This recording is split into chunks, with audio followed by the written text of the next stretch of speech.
171,000 people cast their ballots during early voting. But ahead of Election Day tomorrow, there are phone calls still being made about the candidates. Yeah, Fox 5's Ophelia Young begins our team coverage of this campaign, and we'll look at the turnout so far and what both parties are doing to get voters to the polls tomorrow. Ophelia.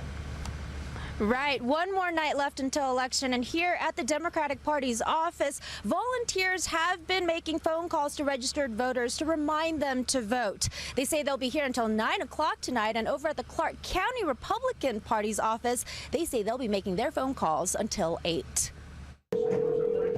Hi, my name is Tremaine. Is Althea available? I'm a volunteer with the Republican Party. One day before the election, call centers are filled with volunteers. Can I count on your vote? 23% of registered voters have voted early or mailed in their ballots. 70,000 Democrats and 70,000 Republicans. Republicans up by only 250 voters. It's close. This is our last-minute push. So we're out there every day on the doors, on the phones, explaining to voters a clear choice and just what's at stake in this election. Because there are some close and intense races. For example, the Attorney General's race. And because it's not a major election year. We don't have Harry Reid, we don't have a presidential race, we don't have anything too exciting, right?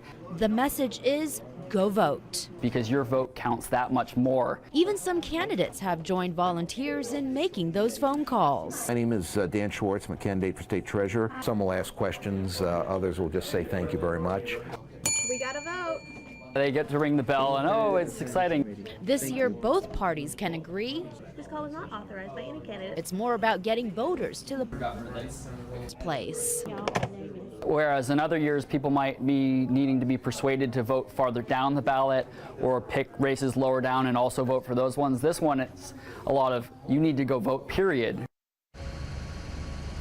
Now, as far as expected voter turnout, the Democrat Party here says they won't give any numbers. All we know is they have about 3 hours to convince 80% of their registered voters to go to the polls tomorrow. Reporting live, Ophelia Young, Fox 5 News, local Las Vegas. Ophelia, thank you.